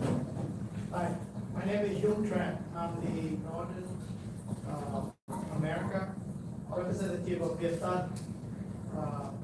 My view, as well as our organization view, is that the relationship between Vietnam and the United States should be based on the benefit and interests of both people, Vietnamese people and American people. With that in mind, I'd like to ask for you to do 3 things: a member of Congress, as well as the Embassy of the United States in Vietnam. Number 1 is that to support the voice of conscience. First of all, you have done that a lot. Congressman Local, Congressman Blue Korea, and Congressman Porter, as well as Mr. Ruda. I thank you for signing the letter just a month ago regarding the 12 political prisoners in Vietnam. I would like to ask you to consider this to sponsor those people. Could you state your question, please? Just state your question. Actually, I have requests. Oh, no, If I no. may. Okay, so We only take question only, so you have a question, I'm gonna have to ask you to cut it short. my question is that will you be able to integrate the human right agenda into the overall relationship between Vietnam and the U.S., such as incorporate legal teaching in the Thai and education program? Thank you. Thank you very much for your questions. And here's what I would say. We have already integrated our human rights agenda fully into the bilateral relationship, as I mentioned in my remarks. I think it's clear that the U.S.-Vietnam partnership can only reach its full potential once human rights. Xin thưa quý vị, bây giờ đã thấy hình chưa? Thấy hình thì cho số 1. Both for individual cases and for broader systemic reforms in Vietnam that will benefit Vietnam and the Vietnamese people. I should have mentioned in my remarks as well. We do Xin cảm ơn. regularly on both of those issues, both systemic reforms we'd like to see happen, and also advocate on behalf of individual activists, including many of them. And have ignored the request, and the people can stay mum. So respectfully ask the ambassador that your office bring this lawsuit and investigation request to the attention of the Vietnamese government. Okay, thank you. Did you have a question? I will. Okay, no, I'm sorry, you're gonna have to stop right there. We're gonna go to the question over here. And the ambassador will respond, and then we'll go to the question over here. First of all, thank you very much for raising your concerns. I hear you loud and clear. Thank you, Mr. Ambassador. We'll go to a question over here. My name is Jason Wu. Your Honorable, my name is Jason Wu. And last year, Vietnam adopted a new labor code, and among other things, giving Vietnamese workers the right to form their own independent organization is a very significant change. And as a Vietnamese American, I am concerned about the human rights situation in Vietnam. And giving this right will help the Vietnamese to improve their workers' rights as well as human rights. My question is, what is your assessment of this change in the labor code? And what is the U.S. doing to help Vietnamese workers to actually have this right? Thank you. Thank you very much. We agree with you. We think, nice to see you. We think that the passage of the new labor code is a very positive development, and it's something that we work closely with the government in Vietnam over many years. Chúng tôi tiếp tục làm việc đối với phía Việt Nam dựa trên những gì mà họ đã thông qua về những cái quy định mới này như ông trình bày. I had the honor of meeting with the Minister of Labor just a couple months ago to talk about the new law. Cách đây 2 tháng tôi đã gặp Bộ trưởng Lao động và đã nói về luật mới. And I think our assessment would be one passage of the law is a great step. Và có một điều khoản trong cái đạo luật này được Number two, now I think our focus needs to be on implementation. The law will only be as good as its implementation. Cái luật đó chỉ có thể tốt khi mà mọi người đều thực hành theo đúng. But we think it's quite a positive development, and I agree it has the potential to have a great positive impact on the lives of ordinary citizens. Và tôi tin tưởng là cái đạo luật này còn gây ảnh hưởng tốt cho những người dân bình thường ở Việt Nam. So our focus will be on implementation. Và chúng tôi sẽ tiếp tục. Thank you. Thank you, Ambassador. We'll go to your question over here. Since the incident of my friend's husband being detained, like Mr. Michael Nguyen, I've been actually scared to visit Vietnam, my home country. I've not gone back since '75. But is there any way that, since they're enjoying all of our help monetarily, economically, is there any way we can put a tariff or possibly some sort of boycott, or even with the resorts? Can we tax the resorts so that some of that money can go to help advocate for prisoners who are detained unfairly with an unfair trial, with a staged trial that they have no way of winning? Thank you. Well, thank you for your comments. As I mentioned in my remarks, our top priority remains clear, and we continue to work very hard to do everything we can to bring Michael Nguyen home. Câu hỏi của bạn đặt ra là có cách nào mà chính phủ Hoa Kỳ đặt thuế lên những cái khu vực chẳng hạn như các du lịch để mà dùng cái số tiền đó hỗ trợ cho các tù nhân lương tâm hay là tù nhân ở trong Việt Nam. Ông chỉ trả lời là sẽ tiếp tục làm việc trên những cái vấn đề đó. Of course, there are many Americans who travel regularly to Vietnam. Ông chỉ muốn là ông đại sứ về Việt Nam thì phải gia tăng cái việc áp lực đối với nhà cầm quyền Việt Nam Cộng sản. Ông nói lúc nào trong túi của tôi cũng mang theo một cái tấm thẻ, trong đó nói về nhân quyền là như thế nào để chúng tôi nhắc nhở cho tôi biết được cái ưu tiên hàng đầu tôi phải chiến đấu như thế nào cho Việt Nam. Is it afternoon yet? Are you warmed up yet? I have more questions for you. Please, Good afternoon. I'm Dr. Mai Phương and esteemed congresspeople. This is a very auspicious gathering. I have a really hard question for you, Ambassador. I am of the age where I left Vietnam as a child and as a young physician with Project Vietnam Foundation, whose founder is here, Dr. Quinn Q. I went to Vietnam and I saw the effects of Agent Orange and all the things that war does to people. I'm now a very proud American, and I serve my Vietnamese community in the capacity of hospice and home visiting physician. I met Katie Porter recently, and we talked about this. One of the things that I'm seeing amongst our seniors is we have so much trauma that has not been dealt with. I'm going to hold you accountable to your presentation and your points of your that you made. In one hand, you almost say with pride that we spent over $110 million to clean up the undetonated landmines and Agent Orange. And in the same breath, you say that in Vietnam, Americans are so popular. Let us not forget the ravages of war. Let us not forget that we continue to recycle this cycle of war. Xin lỗi quý vị một lần nữa nha, tại vì tín hiệu ở trong phòng này nó cứ kho này nó cho nên là nó cứ cà giật á. Bây giờ quý vị đã thấy hình với lại nghe tiếng chưa? Nghe tiếng và thấy hình, xin cho số 1. So when the youth come to you and hold you accountable to the ravages we've done to Vietnam, my birth country. And I'm stuck because I'm kind of. Please go straight to your question, please. How do you gain their trust? Because we are so proud in this Trump administration. Xin cảm ơn bạn Liên Hồ. Horrible things that Vietnam is doing. Cảm ơn Tony Lê. Country are keeping children south of the border, separating families, and causing undue trauma to all kinds of ethnic minority groups in this country. Thank you so much. I told you it was going to be a hard question. Dr. Mindful, thank you for your question. Look, I'll just give you a very candid answer. This is just who I am. I can't do anything about the past. I can't. The past is tragic and it's painful, and many of you in this room know a lot more about that than I do. All I know is to try to do what we can to make it better, and that's what we do every day. Ông đại sứ trả lời là ông không có làm được cái gì trong quá khứ hết. Bây giờ cái chính là chỉ là cố gắng là xây dựng thôi.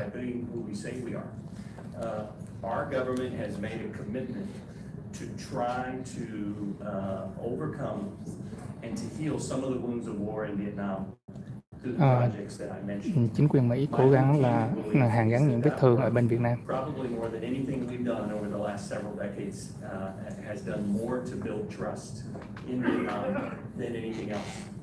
Does it overcome everything? Chúng tôi cố gắng xây dựng sự tin tưởng giữa hai bên. But all we can do is every day do the best that we can to try to invest in our shared future together. So I want to make clear, when we engage with Vietnam, we're focused primarily on the future. In the future, we want to build together. But we know to do that, we have to deal responsibly with the issues of the past. We do it by trying to account for our missing service members. We do it by trying to, as I mentioned, clean up dioxin and unexploded bombs, treat people with disabilities. And you know, there are many efforts here at home as well to deal with those issues. But that's the best answer that I can give you, is that's what we're focused on.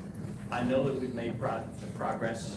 I know that reconciliation takes place every day, but it's a long-term process, and there are no perfect answers or solutions. And my job wasn't to come here to try to brag or to gloss over any challenges that we may have. My job here today is to try to explain in a very open, honest, transparent way, this is what we're trying to achieve, this is where we made progress in Vietnam, this is where we continue to have challenges. But I appreciate your question. I hear you. That's my answer, what we're trying to achieve. Thank you. Câu hỏi như vấn đề của bác sĩ Mai Phương đặt ra đó là cái sự mâu thuẫn. Một mặt thì ông đại sứ nói rằng là tranh đấu cho nhân quyền, mặt khác thì vẫn tiếp tục hỗ trợ tiền của đổ vào đây cũng như xây dựng trường học. Làm thế nào để làm được cái điều đó? Ông đại sứ nói rằng chuyện quá khứ là chuyện quá khứ, chúng ta không thể làm được điều gì ở chuyện quá khứ cả. Câu hỏi đặt ra làm thế nào để xây dựng niềm tin giữa những người trong nước, và từ đó làm thế nào để hàn gắn cái vết thương từ chiến tranh. Tất cả những cái điều này cần phải xây dựng một tương lai với cái sự đối tác cần thiết, và ông vẫn phải tiếp tục làm việc trên những vấn đề khó khăn này. We'll go to your question over here. Good morning, Khai Dao from the Youth Forum. As refugees, we all here are concerned about the human rights issues. You said you raised that issue and meet the Vietnamese activists every day in Vietnam, and the government did not create any problem for you. I myself feel for Michael Phương Phỏ, his wife, and his children. But he said this year also is the 25th anniversary of the mobilization of Vietnamese and American government, and the U.S. are building military capacity for Vietnam, and there are currently more than 30,000 Vietnamese students in the U.S. And I think there's thought from your question, please. Your question. President Bill Clinton 25 years ago in Hanoi University. So my question is a human rights issue, you said the central issue, but is it a policy, long-term driving force that will determine and define the relationship between the U.S. and the Vietnamese government? Mr. Ambassador, is human rights just a token of bargaining between the U.S. and the Vietnamese government toward building a relationship to become allies? Thank you. Well, thank you for your question. No, human rights issues, they're not just a token issue. It's not part of a bargain. As I mentioned, I firmly believe, and I'm guessing that many of you in this room believe as well, that as Americans, we hold these values and these freedoms and these principles dear. It's part of who we are. And we don't apologize for that, and I don't apologize for that. So it's natural that we would have differences over these issues, and it's natural that we're going to continue to raise them because that's being true to who we are as Americans. But as I mentioned, we also believe that raising these issues is good for Vietnam and the Vietnamese people. Increasing respect for human rights and religious freedom in Vietnam will Mọi người nghe rõ không ạ? make Xin hỏi số Vietnam 1. a better place to live and improve the lives of the Vietnamese people. And so these issues, as I said, they remain central to our foreign policy and to our engagement with Vietnam. Thank you. Xin cảm ơn anh Tony Lê. Hình ảnh có rõ không thưa quý vị? Buộc nhà cầm quyền Việt Nam Cộng sản phải tôn trọng nhân quyền. Thường ở những cái buổi này mà livestream hình ảnh nó hơi mờ, tại vì có nhiều người livestream cùng một lúc. Việt Nam hay không thì ông đại sứ khẳng định là điều đó. Chúng tôi không làm điều đó. Chúng tôi chỉ cố gắng làm thế nào để đẩy mạnh được cái mối quan hệ giữa hai nước và từ đó xây dựng một mối quan hệ tương lai bền vững và tốt đẹp hơn. Lẽ đương nhiên cái việc mà tranh đấu cho nhân quyền là những giá trị mà nước Mỹ Thank you, Tony Lê. đã chăm sóc từ bấy lâu nay, thì điều đó cũng là một trong những gì mà ông phải làm việc ở Việt Nam. Thank you. We'll go question over here. Hi, Ambassador. Thank you for being here. I'm just going to give you a rapid fire questioning. Please. Keep it short, okay? So, with Michael's case, why is it taking so long to bring him home? Are we not defending his right to due process? Because if we were, it would be faster, I think, in my opinion. So, when will we seek justice to? Thank you. Well, here's what I can say. We're doing everything that we know to bring Michael home as soon as possible. And we're trying to do so in the most effective way possible, the fastest way possible. Ông đang nói là ông đang cố gắng đem ông Michael về bằng những biện pháp mà hiệu quả. Ông có thể cho biết được đến khi nào thì cái chuyện đó có xảy ra hay không? Ông chỉ nói là chúng tôi cố gắng bằng hết sức để có thể làm được cái điều đó, đưa ông về thôi, chứ còn về thời gian thì không thể khẳng định. Particularly grateful to Helen and her family for coming here today, and it only further underscores what's at stake here. So it's very clear what needs to be done. We're doing everything that we know how to do. We'll continue to make this a top priority. I can guarantee you for that. I can't make any prediction on when we're going to succeed. We're going to do everything possible to bring him home as soon as we can. I give you my word. Tôi không thể nào cho biết được cái thời gian, thời điểm nào mà tôi có thể đưa về, nhưng mà tôi chỉ có thể nói là chúng tôi cố gắng hết sức để có thể giúp người về nhà. Good question. But the time for Michael to have come home was yesterday, and that we understand that, and that we have been working on this issue. Michael is one of my constituents, and he is not here with us in this country today. He's not here with his family today. The ambassador, I want to commend him for being honest with you and with Helen, that he does not know exactly when Michael will come home. We all wish that we could tell you that would be tomorrow. But it's hard, and I want to commend him for being honest with you about what we are up against.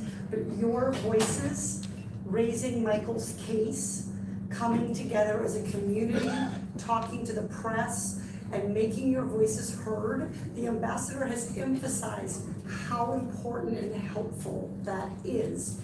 So we are all part of the solution to bringing Michael home. But I am grateful that the ambassador has taken time each and every month every time I have called him or his staff to answer questions. And we are continuing to try to bring Michael home. We know that each day is one day too long. Ông đã cho biết là lúc nào ai cũng muốn ông sẽ về nhà ngày mai cả, nhưng mà không thể được. Tôi chỉ muốn lời khen ngợi ông đại sứ là ít nhất ông cũng thành thật để trình bày về vấn đề này, và lúc nào chúng tôi cũng cố gắng làm việc để tìm ra phương cách để đưa ông về. Thank you. Just a reminder, we have 3 questions, actually 2 on this side and 3 on this side, that will be concluded. And then after the town hall, I want to let the members of the press and media know that we have a separate room for a press conference, and that will be exclusively with members of the press and media only. It will be on the 2nd floor. Our staff will direct you there. And so with that, I would like to continue with the question over here. Yes, I have a quick question for the investor. Same thing with the Michael Nguyen. As a Speak family loud, friend, speak a little bit louder. as a family friend, I know that he's sentenced for 12 years in prison. So, as a family friend, when we visit him, if we have a chance to go back to Vietnam, or is there any effect if I go back to Vietnam to visit him? Can I get arrested too? That's my concern about Michael Nguyen. Okay. So can I make sure I understand, you want to know whether you could visit Michael, and then your last point was you were concerned about what might happen to you, is that what you said? Yes. I see. Well, let me say a couple of things. Again, we're going to continue to make this a top priority without a doubt, and to advocate for Michael's release every day. Câu hỏi đặt ra của chị là tôi nếu có cách nào tôi về thăm ông Michael Nguyen để không, và nếu mà tôi về thăm có chuyện gì sẽ đến với chúng tôi hay không. Ông đại sứ chỉ cho nói là ông vẫn đang tiếp tục làm việc và đặt vấn đề này là ưu tiên hàng đầu. There are a lot of challenges and a lot of restrictions on who can and can't visit with someone who is incarcerated in the Vietnamese prison system. Rất nhiều các thử thách và rất nhiều vấn đề kiểm soát cho ai có thể vào thăm được tù nhân. We worked very hard and with some success to try to make exceptions to those rules and to arrange visits when we can.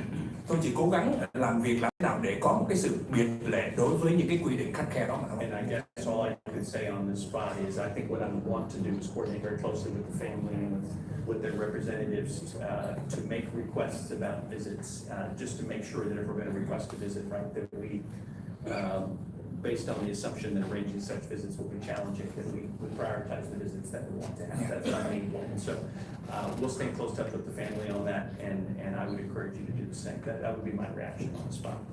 Chúng tôi tiếp tục làm việc trực tiếp và liên lạc với gia đình, thế nhưng vẫn phải làm việc với các đại diện thành viên của Quốc hội để đưa ra để bạn yêu cầu để khi nào có thực hiện được một cái chuyến thăm trong tù mà thôi. On your second question about whether you have any concern about your safety in Vietnam, I would say a couple of things. Có vấn đề mà câu hỏi đặt ra là chị có mối quan tâm về vấn đề cá nhân mình khi về thăm Việt Nam hay không? There are, of course, hundreds of thousands of Americans who visit Vietnam every year, including many Vietnamese Americans who have great experiences and no problems. Có hàng trăm ngàn người Việt hoặc là người công dân Mỹ về Việt Nam hàng năm. But if you do look at the State Department website for guidance on travelers to Vietnam, you will see some explicit guidance in there that because of the situation that we've seen with Michael Nguyen and some other cases, we do particularly want Vietnamese Americans to be cognizant of those issues and some of those cases. Nếu chị lên trên trang mạng của Bộ Ngoại giao Hoa Kỳ sẽ thấy có những quy định được đề ra đối với những người nào vào trong Việt Nam thăm viếng. So I'd encourage you to look at that guidance. I don't know, you mentioned, have you been to Vietnam before? Yes. Okay. So I would just say take a look at that guidance. If you have any particular concerns, you could reach out to me or to Sharon or to our colleagues in the consular department. Nếu quý vị khi mà muốn về Việt Nam có quan tâm thì cứ liên lạc với tôi cũng như là nhân viên của tôi. We want to promote travel and interaction between the United States and Vietnam. Chúng tôi muốn ủng hộ và vận động cổ động cho cái chuyện mà du lịch về Việt Nam. We want to promote business, we want to promote tourism, we want to promote the ability of Vietnamese Americans to go back home and visit friends and relatives and places that are of interest to them. Không những du lịch mà còn làm ăn cho cả hai bên nữa. And it's in Vietnam's interest to make sure that every American who visits Vietnam is treated well and that their safety is guaranteed. Và một trong những quyền lợi của phía Việt Nam đó là phải bảo đảm công dân Mỹ được đối xử một cách tốt đẹp. I guarantee you will continue to advocate for the rights of American citizens in Vietnam. Tôi bảo đảm quyền của công dân Mỹ khi về Việt Nam. And we'll continue to make clear to the government of Vietnam what their responsibilities are in this regard. Và bảo đảm là phía Việt Nam hiểu rõ trách nhiệm của họ như thế nào đối với công dân Mỹ. Thank you, Mr. Ambassador. I'll go to your question on this side. Mr. Ambassador, representatives of the Congress, my name is Bob. I speak on the... Dân biểu Việt Nam đã xuất hiện ở đầu chương trình rồi. Rất là nhiều người và đông đủ thưa quý vị. We have a colleague who is in Vietnam. Excuse me, going through. Excuse me. Sorry. Excuse me. Sorry. It's going to be a big bag. Okay. Sorry. Our question is, would you be able to work with the Vietnamese government to release Excuse me. from prison? Excuse me. Sorry. Sorry. To speak up for religious freedom and social justice. Thank you. Thank you very much. Yes, we will. Can I ask you, my friend, Pastor, could you please pass the details of this case if you have it there to my colleague Sharon? Yes, I already did. Excellent. Thank you very much. Happy to work with you.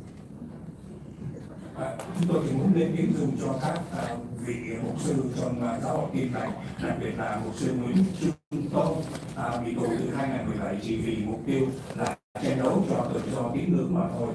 Tôi muốn hỏi là làm thế nào, có cách nào là để cho phía Đảng Cộng sản để tìm cách trả tự do cho mục sư?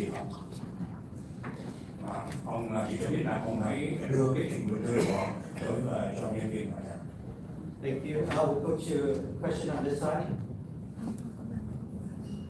Dear Ambassador, my name is Ifit. I would like to ask about the religious freedom. So currently, still have many house churches in the Central Highland of Vietnam. So they don't have like freedom to practice the religion, and they still get harassment from the government and not allowed to give the permission for them to practice. So what are you doing, and what you will do, like for the people there to put the pressure on the government to improve the religious freedom better in the Central Island for the minority group? Thank you. Well, thank you for your question. Our position, simply put, is that every single person, every human being, including in Vietnam, has certain universal rights to practice their religion and their religious beliefs, whatever they may be, freely and without interference. Câu hỏi đặt ra là cái quyền tự do tôn giáo trong nước, nhất là đối với những người cộng đồng người thiểu số vẫn còn vô cùng hạn hẹp. Làm thế nào để chính phủ Hoa Kỳ có thể tạo thêm các áp lực để có thêm quyền tự do tôn giáo? Thì vị đại sứ cho biết ông vẫn phải tiếp tục đẩy mạnh cái công việc này và tạo thêm áp lực đối với phía Việt Nam. We do raise issues regarding religious freedom and those concerns that we have in the Central Highlands as well. Đặc biệt là các vùng cao nguyên trung bằng vẫn được đặt ra về vấn đề tự do tôn giáo này. And we'll continue to do so. Và tiếp tục làm. And you have something specific that you'd like us to raise a particular case, if you can pass it to my colleague Sharon, we'll do that. I'm sorry, Representative Blumenthal, if you had a comment. Nếu bạn có bất cứ một cái trường hợp cá biệt nào thì liên lạc với nhân viên của We have been in our office and also in the Congress and the Vietnamese caucus have been very concerned about the lack of religious freedom in the highlands. We adopted as a prisoner of conscience Pastor Win Kong Chin, who was the pastor in the highlands, who was incarcerated and by the Vietnamese government, and we fought for his release, and he was one of the 3 prisoners of conscience that recently we had release. But we're Xin thưa với quý vị khán giả là chúng tôi sẽ kết thúc chương trình truyền hình này trong vòng 30 giây nữa. Xin quý vị tiếp tục coi chương trình của ông Vũ Hoàng Lân, Phố Bến Xe TV. Chúng tôi phải đi ra khỏi phòng họp này đây. Xin cảm ơn quý vị khán giả.